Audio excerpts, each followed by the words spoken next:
Et bonjour à vous, on se retrouve aujourd'hui pour une nouvelle vidéo dans laquelle je vais vous montrer comment personnaliser son URL au niveau de Tor. C'est-à-dire que dans la vidéo précédente, si vous ne l'avez pas vue, je vous invite à aller la voir.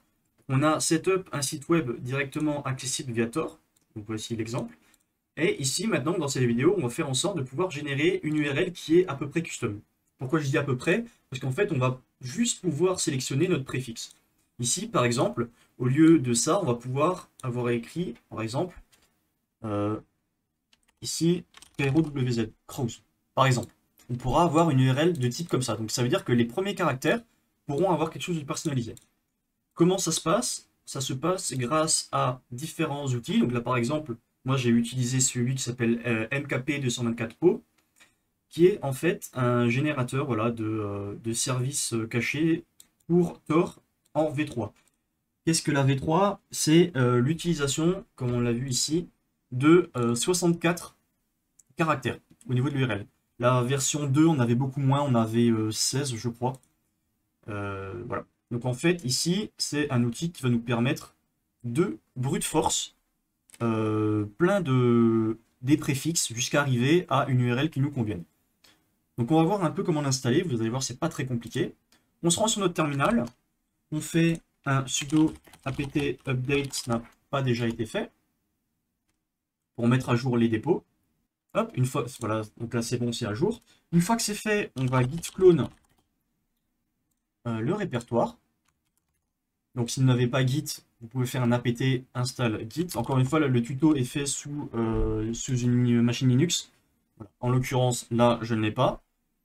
Ça vous montre l'exemple. Hop, du coup, je l'installe. Ça risque de prendre un peu de temps. Je vous retrouve une fois que c'est installé. Voilà, maintenant, on peut refaire notre git clone. Alors, vous pouvez le cloner dans le répertoire que vous désirez. Moi, je l'ai fait dans mes documents classiques. Voilà, donc maintenant, ça crée un répertoire qui s'appelle MKP224O. Si je fais un ls, on peut le voir ici. Donc maintenant, on va aller dedans. Hop, on se rend dedans. Et on va devoir installer encore, par exemple, des librairies qui ne sont pas de base sur la machine. Moi, je crois que sur la main, il me manque juste celle-là, la Lipsodium. Du coup, on va toutes les installer quand même pour être sûr. Oui, continue. Alors là, tout ce que je fais, c'est indiqué directement ici. Voilà. Dans le README du Git, il y a tout qui est directement intégré. Donc je vous mettrai le lien également en description. Mais je vous montre au cas où, si jamais vous voulez que ce soit plus visuel. Là, l'installation est en train de se faire. Une fois que c'est fait, donc on est bien dedans, on va pouvoir faire un autogen.sh pour générer le fichier de config. On va ensuite pouvoir faire un /configure. On le lance. Là, il va tout configurer. Et une fois que la configuration est terminée, on va pouvoir lancer le make pour générer le binaire. Là, ça risque de prendre encore un petit peu de temps. Du coup, je vous reprends une fois que c'est terminé. Hop, en fait, finalement, c'était beaucoup plus rapide que prévu. Et maintenant, en fait, on va pouvoir générer. On fait un ls-là. Dedans, on peut voir qu'on a un MKP224O qui est un binaire. On va pouvoir l'exécuter. Alors, si je mets rien derrière, il va me montrer toutes les aides. Moi, en l'occurrence, je vais le laisser simplement. Je vais juste l'appeler avec, par exemple, Crows. Et voilà. Donc là, on peut voir qu'il a appliqué un filtre qui est Crows. Et du coup, il va essayer de me générer plein d'adresses URL avec en préfixe Crows. Donc ça peut prendre plus ou moins de temps. Évidemment, plus on a de caractères, plus ça va prendre de temps. Ici, j'ai 5 caractères. Du coup, vous voyez, c'est presque instantané. Si vous voulez genre 15 caractères, ça peut prendre des centaines, voire des milliers d'années. Donc voilà. C'est possible de trouver des URL personnalisées, mais il ne faut pas qu'il y ait trop de caractères, sinon évidemment vous ne pourrez pas les trouver. Donc une fois que vous en avez assez, vous faites CTRL-C pour stopper le script. On peut choisir un qui nous intéresse.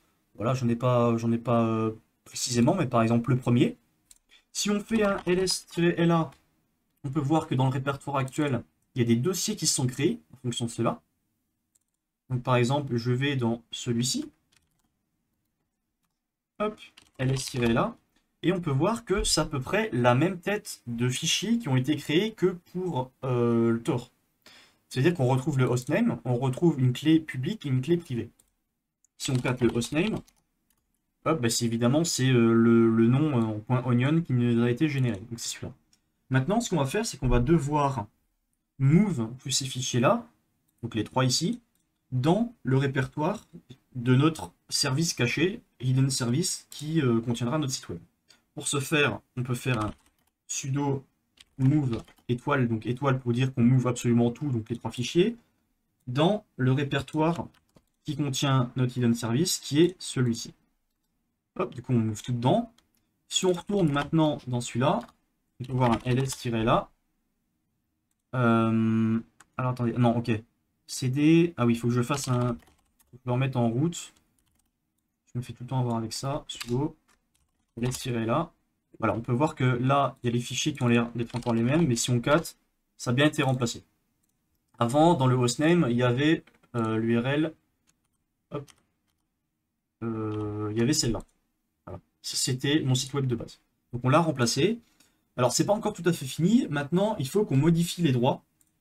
Ici, on peut voir que le user et le groupe, enfin le propriétaire du fichier et le groupe, c'est Debian-Tor. Ici, comme on a fait un move, bah, c'est mon user. Du coup, il va falloir modifier ça avec la commande suivante. Hop, on va faire un chown-r pour que ce soit récursif. On va mettre le user Debian-Tor sur tout le répertoire hidden service. On lance ça.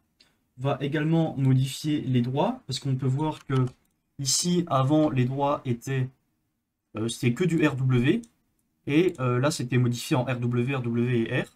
Du coup, on va remettre ça. On va remettre ça bien avec ça. ls-la. Voilà. Là, tous les droits se sont remis correctement. Maintenant, ce qu'on va faire, c'est qu'on va restart systemctl, restart le service store. Hop, on vérifie qu'il a bien été restart correctement avec un status. Là, il est actif, il est vert, c'est tout bon. Et maintenant, on va voir si ça fonctionne. Alors, si ça fonctionne pas tout de suite, c'est normal, il faut attendre un petit peu de temps que ça se propage. Donc là, copier. Je vais directement le coller, tenter d'y accéder. Ça marche pas tout de suite, pas de souci, il faut attendre quelques minutes. Donc si ça ne marche pas directement, on se retrouvera quand ça fonctionnera.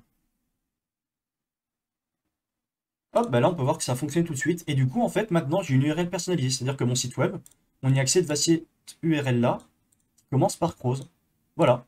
Donc cette vidéo était assez simple, assez courte. J'espère que vous n'aurez pas trop galéré à suivre et à le faire de votre côté. Du coup, je vous dis à la prochaine. N'hésitez pas à mettre un petit pouce bleu si ça vous a plu, à mettre un commentaire pour me dire ce que vous en avez pensé, si vous avez des idées d'autres vidéos. Et on se dit à la prochaine pour une nouvelle vidéo. Allez, bye bye.